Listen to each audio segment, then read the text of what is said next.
यहां पर देखिए, ये जो तस्वीर आपको दिखाई दे रही है और ये जो टेक्स्ट आपको दिखाई दे रहा है, ये दोनों बहुत महत्वपूर्ण है। एसआईटी ने अपनी जांच प्रिलिमिनरी इंक्वायरी पूरी की और उन्होंने एसीएस होम को राज्य के ये रिपोर्ट दी है। अब ये जो राज्य के एसीएस होम हैं, ये असल में एक्स ऑफिशियो मेंबर भी हैं राम मंदिर ट्रस्ट के। ये भी एक महत्वपूर्ण एंगल है।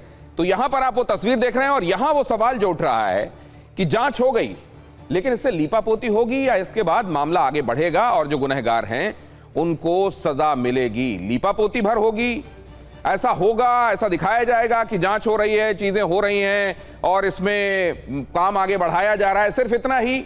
या इसके बियॉन्ड भी मैसेजिंग होगी कि वो लोग जिन्होंने गलत किया है उनको सजा मिलेगी और एक नजीर कायम होगी कि भगवान के घर में, वो भी सनातन के इतने बड़े प्रतीक राम जन्मभूमि में बने हुए राम मंदिर, जिसकी प्रतीक्षा सदियों सदियों की गई, वहां पर इस तरह की गड़बड़ करने वाले छोड़े नहीं जाएंगे। जरा ये खबरें देखिए, कुछ एक महत्वपूर्ण इसके पहलू दिखाता हूं और उसके बाद ले चलूंगा अपने मेहमानों के पास जो आपको अपना अपना नजरिया बताएंगे, जिसके तहत आप अपना नजरिया बनाने में इस मामले के संदर्भ में इनेबल होंगे। पहले देखिए, राम मंदिर चढ़ावा चोरी की एसआईटी ने यूपी सरकार को रिपोर्ट सौंप दी है। रिपोर्ट में दान निगरानी व्यवस्था पर गंभीर सवाल उठाए गए हैं।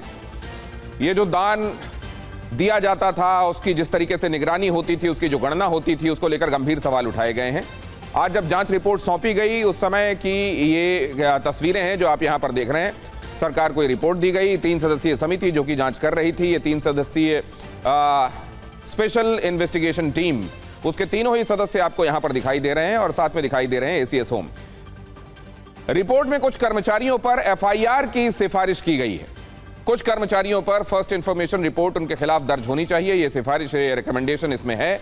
रिपोर्ट में आगे भी जांच जारी रखने की सिफारिश की गई है। यह भी कहा गया है कि इसको जारी रखने के लिए और संसाधन और लोगों की आवश्यकता पड़ेगी और सदस्य जांच में सहयोग करें, ऐसा चाहिए होगा। ये तमाम संस्तुतियां ये रिपोर्ट में की गई हैं। ये कहा गया है कि ये जांच आगे भी जारी रहना चाहिए। जाहिर है इसका मतलब यह है कि बहुत सारे पहलू ऐसे हैं जिनमें और विस्तृत जांच की आवश्यकता है, या बहुत सारे पहलू ऐसे हैं जिनमें जांच शुरू करने और आगे बढ़ाने के लिए असल में और लोगों की जरूरत है, यह भी कहा गया है। और अभी तक की जांच में जो जो पाया गया, प्राइमरली जो लोग इसके लिए रिस्पॉन्सिबल लग रहे हैं उनका नाम भी इसमें लिया गया है और यह कहा गया है कि इनके खिलाफ एफआईआर इनिशिएट किया जाना चाहिए। ये रिपोर्ट आज एसीएस गृह को दे दी गई है। यहां वो तस्वीरें आप देख रहे हैं। अब जरा इधर आइए।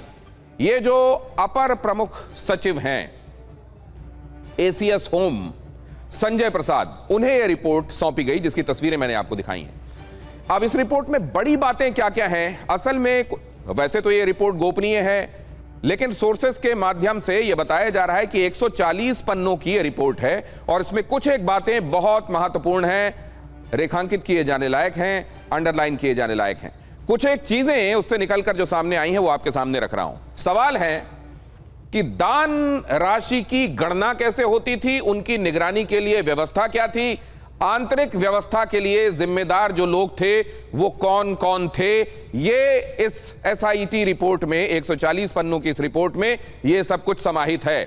गणना कर्मियों का चुनाव कैसे किया जाता था, ट्रस्ट सदस्य गणना कर्मियों के बीच में कनेक्शन था या नहीं था, और अगर कनेक्शन था तो किस तरीके का था, यह भी इसमें समाहित है।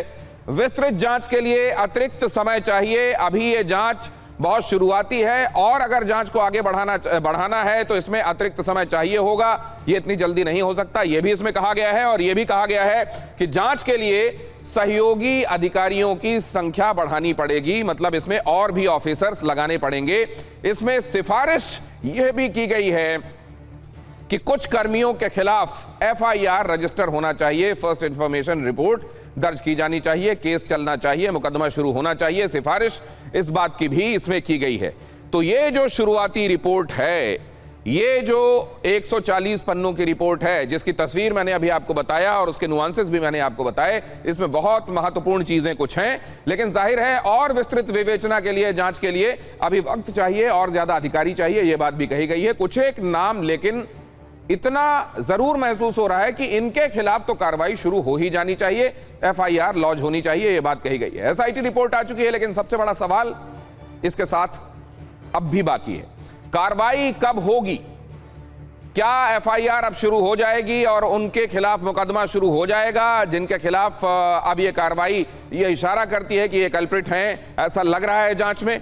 रिपोर्ट में दान राशि की गणना और व्यवस्था पर सवाल उठाए गए हैं। चोरी और ट्रस्ट से जुड़े संभावित कनेक्शन की भी जांच की गई है। इतना ही नहीं है बल्कि एसआईटी ने आगे की पड़ताल के लिए और ज्यादा वक्त दिए जाने की बात कही है। लेकिन अब सवाल रिपोर्ट से आगे का है, जिन लोगों के खिलाफ केस दर्ज करने की सिफारिश की गई है, क्या उन पर एफआईआर होगी?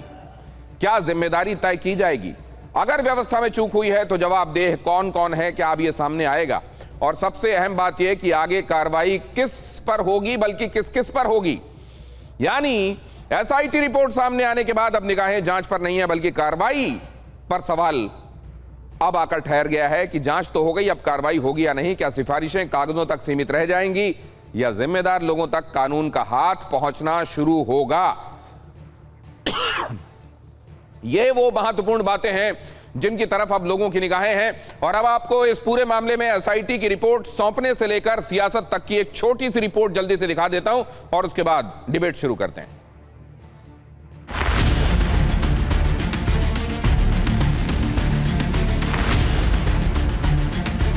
एसआईटी की रिपोर्ट आज हमने अपर मुख्य सचिव गृह महोदय को सौंपी है।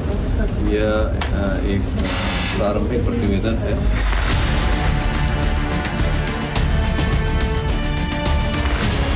एसआईटी तो जहाँ भी सरकार की कमियां होती हैं, जहाँ सरकार फंसती है वहाँ एसआईटी बना देती है। जैसे राम मंदिर में बना दिया एसआईटी, बिना एफआईआर के एसआईटी बना दिया और एसआईटी ने रिपोर्ट भी सौंप दिया जाके।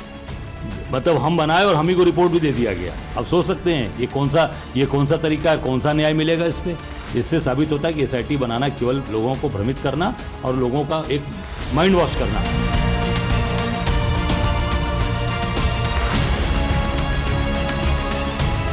इन्हें प्रभु श्री राम जी के मंदिर से, उनकी आस्था से, उनकी मर्यादा से भय नहीं है।